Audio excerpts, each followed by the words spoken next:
destruction of Bastille. Now coming to the next paragraph. In the countryside, rumors spread from village to village that the lords of manor had hired bands and brigands who were on their way to destroy the ripe crops. अब rumour फिर से spread हुई कि from village to village that the lords of the manor, मतलब residential, government residential mainly and the upper classes, that उन लोग ने order करा है ब्रिगेंड्स मतलब छोटे मोटे डाकू टाइप्स, उनको हायर करा है कि जो उनकी जो फसलें हैं उनको ख़राब कर दें. So caught in a frenzy of fear, वो लोग भी डर गए. तो उन लोग के पास जो भी सामान वामान था, जो भी अपना हल वगैरह था खेत के, उससे उन लोग ने वो सब लिया और attacked chateaux. What is a chateaux? Castle और stately residence belonging to a king और अ नोबलमैन. उन लोग ने ये सब अटैक करना चालू कर दिया और लूटने लग गए. घर वो सब जला वला दिए जितने भी डॉक्यूमेंट्स थे रिलेटेड टू मेनोरियल ड्यूज़ मतलब जो लैंड और वो ड्यूज़ जो थे उनको जो नोबलमैन को पे करने थे, जहाँ पे भी ये सब रिकॉर्ड रखा गया था उन सब को भी जला दिया. A large number of nobles fled from their homes, many of them migrating to neighboring countries. अब जितने भी नोबलमैन और वो सब थे बड़े लोग, वो सब अपना घर बार छोड़ के भाग गए दूसरी कंट्रीज़ या माइग्रेट कर लिए. Faced with the power of these revolting subjects, Louis XVI finally accorded recognition to the National Assembly and accepted the principle that his powers would from now be checked by a constitution. अब ये जितना भी revolt देख के king को लगा कि अब मेरे को नेशनल असेंबली की जो फॉर्मेशन थी, नेशनल असेंबली की फॉर्मेशन कब थी? ऑन 20th जून. सो उसको लगा कि अब उसकी भी पावर चेक होनी चाहिए, नहीं तो रिवॉल्ट्स बढ़ते चले जाएंगे. एंड उसको रिकग्निशन दे देनी चाहिए नेशनल असेंबली को, उसको एक्सेप्ट कर लेना चाहिए. Now on the night of 4th August 1789, the assembly passed a decree abolishing the feudal system of obligation and taxes. अब 4th August 1789 को असेंबली ने एक बिल या एक वो पास करा जिसमें feudal system, the estate thing was abolished end of obligation and taxes भी अबॉलिश कर दिए गए थे जो सिर्फ थर्ड एस्टेट पे थे वो वाले. Members of the clergy too were forced to give up their privileges. जो ऊपर के 3 एस्टेट थी तो जो clergy were also forced, the second estate was also forced to give up their privileges जो उनके पास बाय बर्थ मिलती थी. Tithes were abolished and the lands owned by the church were confiscated. जो चर्च के पास जो लैंड था उसको कन्फिस्केट कर लिया, उसको गवर्नमेंट ने अपने हाथों में ले लिया. और जो टैक्स था तिथिस वो अबॉलिश कर दिया गया था. As a result the government acquired assets worth at least 2 billion leverage. अब उसके पास ये डेट भी थी 2 बिलियन लेवरेज की, उसने इससे अपनी वो भी डेट रिकवर कर ली. Now this is a very important date. On the night of 4th August 1789, the assembly passed a decree abolishing all the taxes. This is very important and you should learn all these dates. Now coming to the next, France becomes a constitutional monarchy. Now ये जितने भी revolts हुए उसके बाद king ने accept कर लिया था कि उसकी पावर्स चेक करी जाए by the constitution. Now the National Assembly completed the draft of the Constitution in 1791. उसने एक्सेप्ट ये बात करी थी 1789 में और कॉन्स्टिट्यूशन का ड्राफ्ट बनकर आया था 1791 में. Its main object was to limit the powers of the monarch. जो भी अभी तक सिर्फ किंग के हाथ में एब्सोल्यूट पावर थी, अब उसकी लिमिट कर दी जाएंगी पावर्स क्योंकि एक कॉन्स्टिट्यूशन भी आ गई है उसकी पावर्स को चेक में करने में. These powers, instead of being concentrated in the hands of one person, were now separated and assigned to different institutions: the legislature, the executive, and the judiciary. This made France a constitutional monarchy. Now, this diagram is very helpful. अब judiciary होता है हमारा, अब जैसे our government also is divided into 3 parts: judiciary, executive and legislator. Legislature में आता है हमारा पार्लियामेंट, एग्जीक्यूटिव में हमारा आता है मिनिस्टर्स एंड द और higher positions president, and in the judiciary all the courts come. So our also government is divided into 3 parts. Now in the French constitutional monarchy, judiciary में जजेस आते थे, executive में किंग एंड मिनिस्टर्स आते थे, and legislative में national assembly and इलेक्टोर्स आते थे.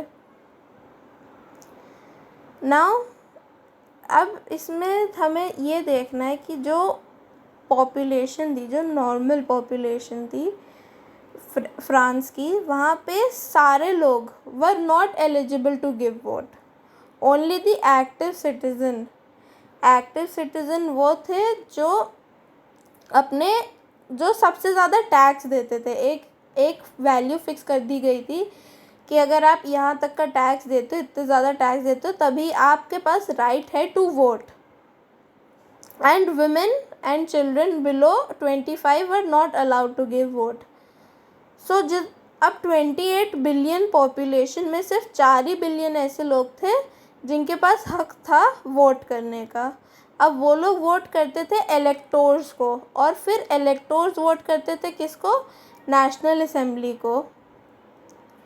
Now this national assembly control करती थी एग्जीक्यूटिव को, किंग और मिनिस्टर्स को. नेशनल असेंबली किसको कंट्रोल करती थी? किंग और मिनिस्टर्स को.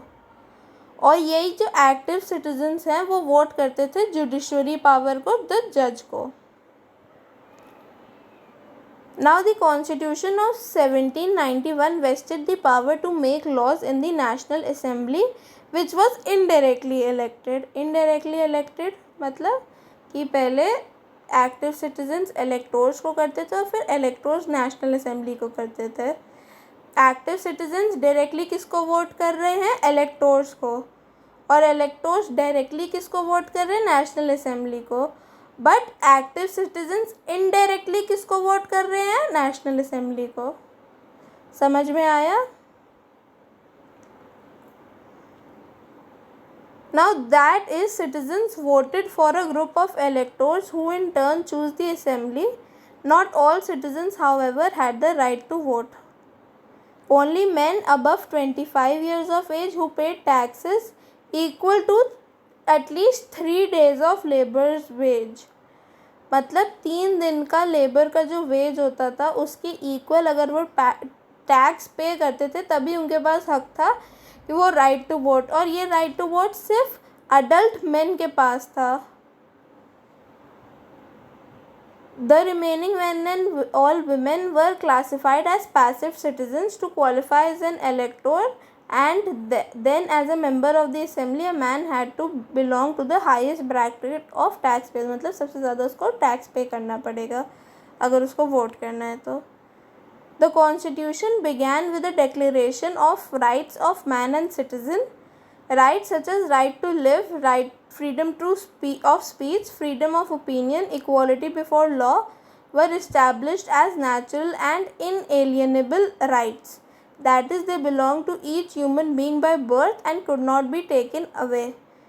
अब जो इस कॉन्स्टिट्यूशन ऑफ 1791 में राइट्स इम्पोज करे गए थे for man and citizen of France, इसमें right to live, freedom of speech, freedom of opinion, equality before law imply करे गए थे. मतलब आपकी स्पीच, आपकी फ्रीडम, आपकी ओपिनियन, आपकी फ्रीडम. अगर आपके पास कोई ओपिनियन है तो you have the right, freedom of opinion, कि आप अपनी ओपिनियन आप बोल सकते हो. Right to life, right to life मतलब आपके पास भी जीने का अधिकार है उतना ही जितना सबका है। एंड इक्वालिटी बिफोर लॉ, कि अगर कोई भी थर्ड स्टेट का है या कोई भी फर्स्ट स्टेट का है, लॉ के सामने वो दोनों इक्वल है। It was the duty of the state to protect each citizen's natural rights and these rights could not be taken away. Now reading political symbols. अब जिनको पढ़ना नहीं आता था उनको पिक्चर के ज़रिए से उनको चीज़ें बताई जाती थी, समझाई जाती थी। तो ऐसे ही काफ़ी सारे एग्जाम्पल्स दिए हुए हैं, you can read on your own. Now coming to France abolishes monarchy and becomes a republic. अभी तक हमने क्या देखा, किंग था, किंग से हमारे पास फिर नेशनल असेंबली बनी, देन रिवोल्ट्स चालू हुए तो किंग ने कॉन्स्टिट्यूशन को एक्सेप्ट कर लिया, then France become a constitutional monarchy. अब कॉन्स्टिट्यूशनल मोनार्की बनने के बाद फ्रांस ने मोनार्की अबॉलिश कर दी और एक रिपब्लिक कंट्री बन गई। Now this situation in France continued to be tense during the following years.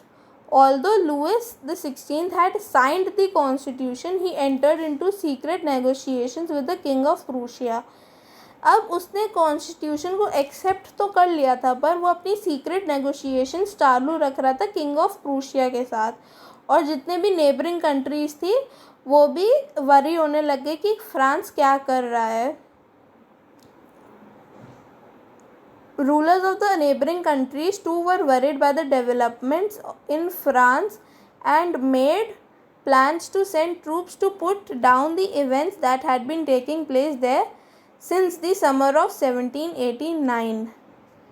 Before this could happen, अब जब ये हो पाता, जैसे ही हो पाता, उससे पहले नेशनल असेंबली ने 1792 में वॉर डिक्लेयर कर दी अगेंस्ट प्रूशिया एंड ऑस्ट्रिया। अब thousands of volunteers thronged from the provinces to join the army. अब नेशनल असेंबली के वो लोग इतनी बात मानते थे कि जो नॉर्मल लोग भी थे जो आर्मी में नहीं थे, वो बहुत सारे वॉलंटियर्स आए और उन्होंने आर्मी ज्वाइन करी। Now this they saw this as a war of the people against kings and aristocracies all over Europe. अब ये जो वॉर थी वो किसके बीच में थी, लोगों ने कैसे देखी all around the world, that this war was against the people and the Kings and the aristocracy. Among the patriotic songs they sang was the Marseillaise, composed by the poet Roger de L'Isle. It was sung for the first time by volunteers from Marseilles as they marched into Paris and so got its name. The Marseillaise is now the national anthem of France. अब जब ये लोग वो करने जा रहे थे, war पे जा रहे थे, they were marching through Paris, वो लोग ये गाना गाने लग गए क्योंकि बहुत सारे उस समय पेट्रियाटिक सॉन्ग्स आ रहे थे, उसमें Marseilles was one of them. Now इतने सारे लोगों ने ये पहली बार गाना गाया, तो now this is the national anthem of France. The revolutionary Wars brought losses and economic difficulties of the people. अब जितने भी रेवोल्यूशनरी वॉर्स फ्रांस लड़ रहा था उससे बहुत लॉस हो रहा था उसकी खुद की कंट्री को और एक उसकी इकनॉमी को।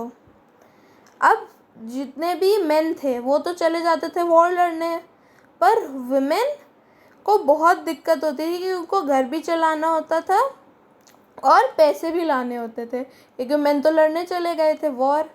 Now large sections of the population were convinced that the revolution had to be carried further. अब जो ज़्यादा पॉपुलेशन थी उनको ये भी पता था कि जो ये रेवोल्यूशन चल रहा है उसको अभी बंद नहीं कर सकते, उसको अभी और आगे लड़ना है। As the constitution of 1791 gave political rights only to the richer sections of the society. अब जो कॉन्स्टिट्यूशन ऑफ 1791 थी उसने सिर्फ रिचर सेक्शंस को पॉलिटिकल राइट्स मिले थे। रिचर सेक्शंस को पॉलिटिकल राइट्स कैसे मिले थे, क्योंकि जो ज़्यादा टैक्स पेयर्स थे सिर्फ वो ही वोट कर सकते थे, तो ऑब्वियसली उनको रिचर सेक्शंस को, अब जिनके पास कम पैसा है वो तो वोट कर ही नहीं सकते हैं। तो जितने भी हाई हाई थे, जो हाई कास्ट के थे, जो रिच थे, सिर्फ वही तो वोट कर पाते थे, उन्हीं के पास पॉलिटिकल राइट्स है। बाकी जो पुअर थे उनके पास पॉलिटिकल राइट थे ही नहीं, राइट टू वोट था ही नहीं। Now political clubs become an important rallying point for people who wish to discuss government policies and plan their own forms of action. अब अगर किसी को भी गवर्नमेंट पॉलिसीज डिस्कस करनी थी तो पॉलिटिकल क्लब्स का कल्चर चालू हो गया था। The most successful of these clubs was that of the Jacobins. Jacobins, who got its name from the former convent of Saint Jacob in Paris. अब इन सारे पॉलिटिकल क्लब्स में Jacobins was the famous and the successful club. Women too had been active throughout this period, formed their own clubs. Section 4 of this chapter will tell you more about their activities and demands. अब women ने भी अपने clubs बनाने चालू कर दिए थे. अब हमें आगे पता चलेगा जैकोबिन क्लब के बारे में. The members of the Jacobin club belonged mainly to the less prosperous sections of the society. They included the small shopkeepers, artisans, shoemakers, pastry cooks, watchmakers, printers, servants, daily wage workers. ये जितने भी थोड़े कम पैसे कमाते थे, ये उनका club था जहाँ पे वो अपनी पॉलिटिकल पॉलिसीज़ डिस्कस करते थे और प्लान करते थे. Their leader was Maximilian Robespierre. A large group among Jacobins decided to stop wearing striped trousers similar to those worn by dock workers.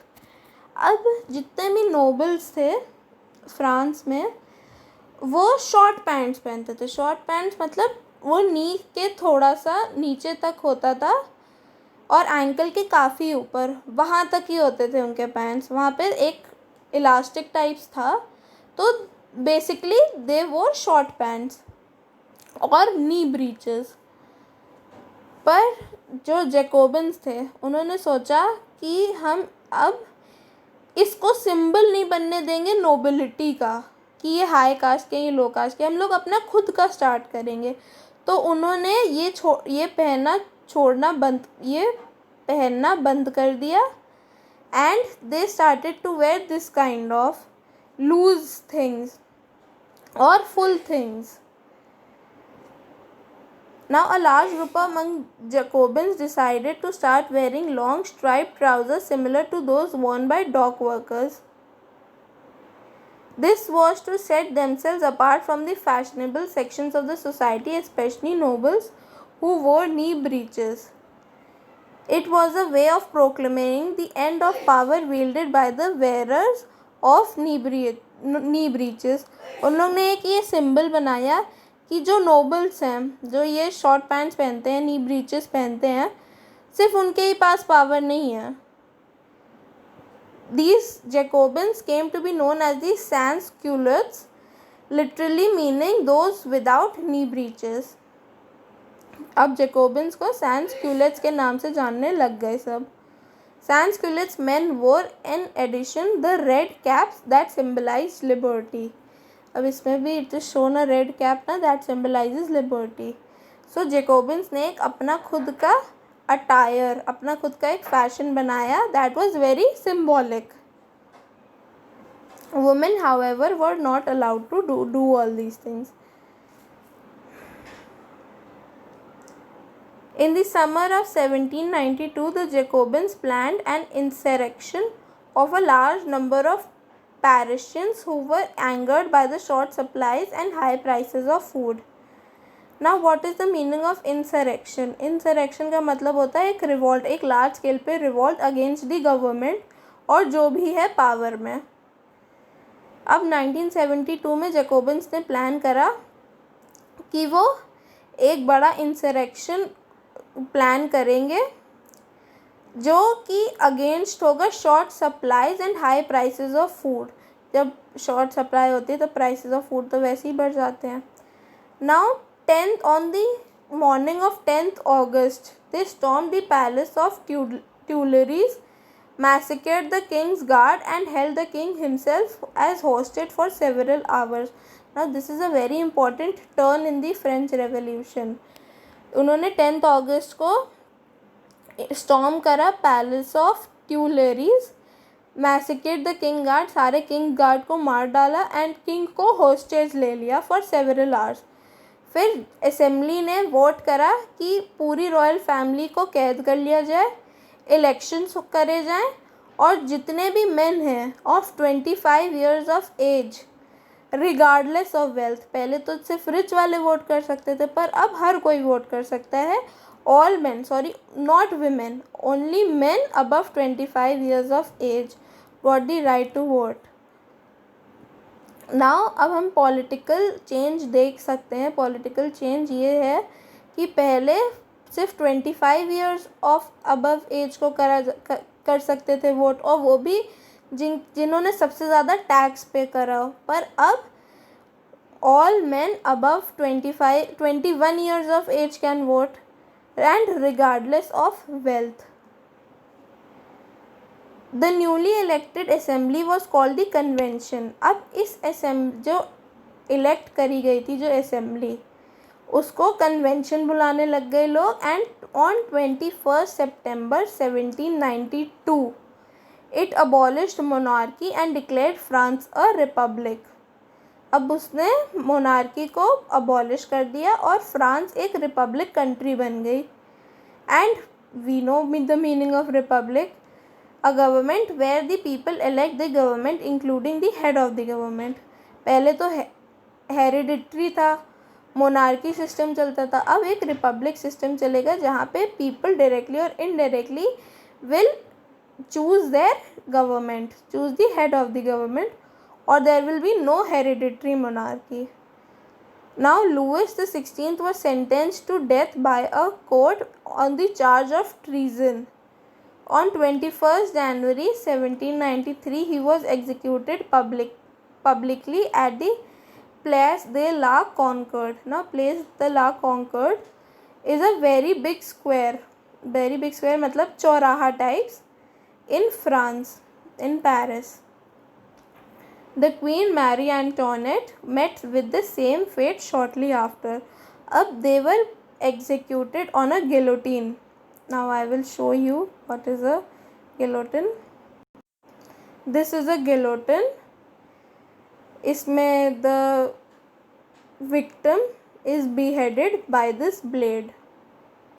So the king and queen both met a very unfortunate death in the French Revolution. Now I will give a worksheet till here. Please go through the corrections. Don't make me do corrections again and again.